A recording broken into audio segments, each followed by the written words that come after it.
Aslında buradaki toplantımız, içtimamız bir taziye, o olayı paylaşma, o menfur olayı paylaşma ve gıyabe cenaze namazı kılmak için.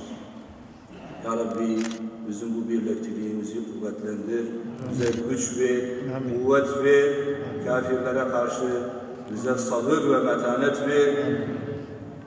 Aziz müminler, Rabbim bu boş elleri boş çevirmesin. Yapacağımız dualar dergâh-ı ilahine kabul eylesin. Dualarla beraber fiiliyatta da, ameliyatta da biz bir şeyler bekliyoruz. Bekliyorduk ki İslam aleminde hava alanları kapatılsın, musluklar, petrol muslukları kapatılsın, ekonomik bilmem neler durdurulsun, askıya alınsın, öyle tepkiler gösterilsin. Rabbim dualarımızı kabul etsin. Mekanlarını cennet eylesin. Yeni Zelanda'da vefat eden, şehit olan kardeşlerimizi cenaze namazını kılmaya niyet ettim, uydum, hazırıyım.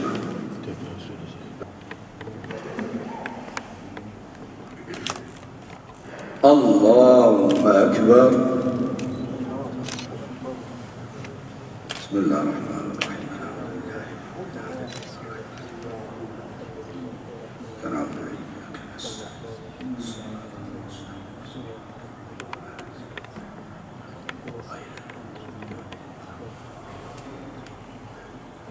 Allahu Ekber.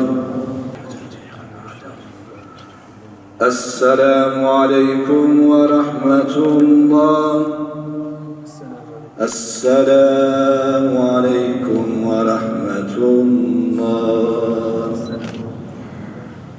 Rabbim şehadetlerini kabul eylesin bi hurmetil Fatiha.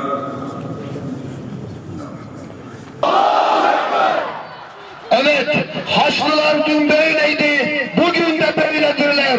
Diyorlar ki o manifestolarında bu katiller, Haçlı sürüleri, diyorlar ki Ayasofya'nın minarelerini yıkacağız. Yeni Zelanda'da aşırı sağcı terörist örgütü ve planlı bir şekilde Cuma namazı esnasında camilere saldırarak 49 masum Müslümanı şehit etmiştir. Bu tür saldırıların tesadüf olmadığı ve uzun yıllardır batılı ülkelerde İslam'a ve Müslümanlara karşı üretilen düşmanca fikir, söylem ve uygulamaların bir sonucu olarak ortaya çıktığı görülmektedir. İslamofobi bir insanlık suçudur ve Batı toplumları esir almıştır. Tanıyoruz.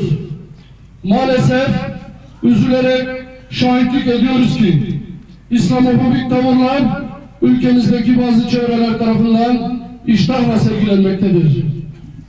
Ezana yönelik hazımsızlık bunun en son göstergesidir. Bu bağlamda ilk mabedimiz Mescid-i Aksa'ya, Yeni Zelanda'daki camilere ve savunmasız insanlara yapılan saldırılar ve ülkemizde bazı çevreler tarafından ezana karşı yapılan saygısızlık kabul edilemez. Tanıyoruz. Yeni Zelanda'da şehit edilen kardeşlerimize Allah'tan rahmet, yaralılara acil şifalar diliyoruz. Midyat Sivil Toplum Platformu. Allah-u Teala şöyle buyuruyor, Bakara suresinin 114. ayetinde, Allah'ın mescitleri içinde, Allah'ın isminin anılmasını engelleyen ve o mescitlerin harap olmasına çalışanlardan daha zalim kim vardır? Değerli dostlar, değerli midyatlılar, boyunca İslam düşmanları çeşitli kisveler altına bürünerek İslam'ı ve İslam'ın mukaddesatlarına saldırıyorlar, saldırmaya devam ediyorlar. Zaman zaman bunlar Siyonist kisvesine bürünerek 1994'te El-Halil, Gazze'de, Filistin'de El-Halil'de deli olduğunu daha sonra iddia ettikleri birisi tarafından El-Halil Mescidi bir sabah vaktinde basılmış ve 29 Müslüman şehit düşmüştür. Kimi zaman da hac kisvesi altında bütün İslam beldelerine saldırmışlar, talan etmişler, mukaddesatlarımızı çiğnemişlerdir. Bu hac zihniyetlilerin tek bir gaye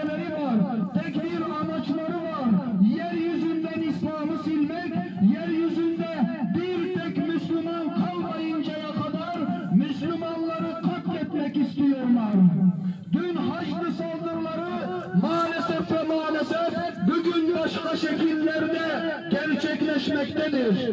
Dün camilere domuz etleri fışkırtanlar, cami duvarlarına ırkçı yazılar yazan, tesettürlü Müslüman bacılarımıza saldıran zihniyet, bu hafta ise Yeni Zelanda'da bir cuma vaktinde Yeni Zelanda'da Müslüman kardeşlerimizi katletmişler. Kalleşçe, vahdice namaz kılmakta olan tek suçları sadece ve sadece Allah'a ibadet etmek olan 50 tane kardeşimizi, Müslümanı vahdice şehit etmişlerdir. Evet, her türlü İslam karşıtı politikalarının yanında yer alan batılı devletlerin dün besleyip yaptıklarını, yanlışlara göz yuman politikalarının bir ürünü olan bu saldırı, inanın ne ilktir ne de son saldırı olacaktır. İslam ülkelerinin yöneticileri ve idarecileri hacmi zihniyetine karşı birleşmedikçe asla ve asla bu saldırılar bitmeyecektir. İcabet edeyim dedim. Ya Rabbi, şu Midyat'ta Altınkalp Camisi'nin meydanında ellerimizi açıyoruz. Sana yalvarıyoruz. Mazlumlar olarak her türlü zulme maruz kalan bütün kardeşlerimiz adına sana yalvarıyoruz ya Rabbi.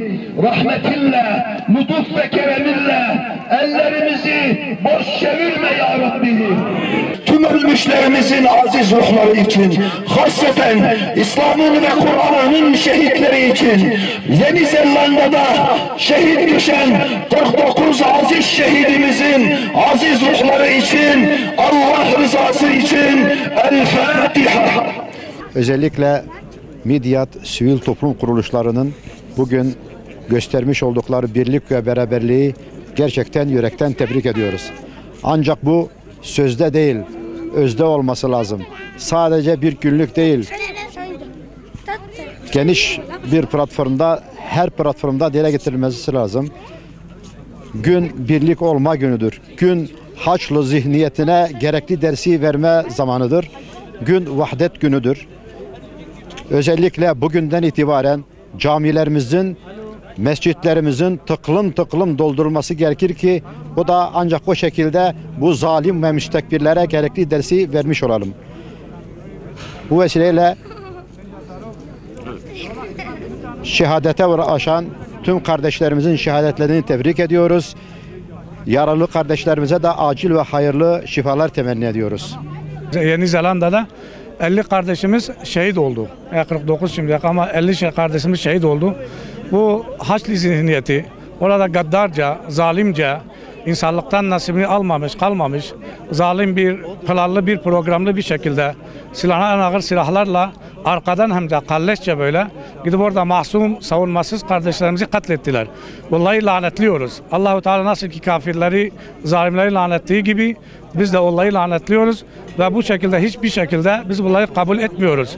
Ama bizim en büyük eksiğimiz bugün ümmette, ümmeti Muhammed'in, ümmeti Müslümanlarda büyük bir dağınıklık var, bir çöküş var, bir vurdum duymazlık var. Hele sözde Müslümanları yönetenler ve Arap kralları, Arap liderler bu eğer gerçekten samimi iseler, Müslüman iseler bu petrol vanalarını kapatacaklar. Bugün de aynı zihniyet devam ediyor. Bizim için en önemlisi bugün Müslümanların bir araya gelmesi, birlik ve beraberlik. Kürdü, Türk'ü, Arap'ı, Yeni Zelandalısı, Afganistanlı, Pakistanlısı yeryüzünde nerede ben Müslümanım diyorsa, bunu nasıl ki La ilahe Muhammed Resulullah diyorsak, buna zulme karşı la diyeceğiz. Yani hayır diyeceğiz ve yek vücut birlik beraberlik içinde olursak Allah'ın izniyle bunları bertaraf edeceğiz.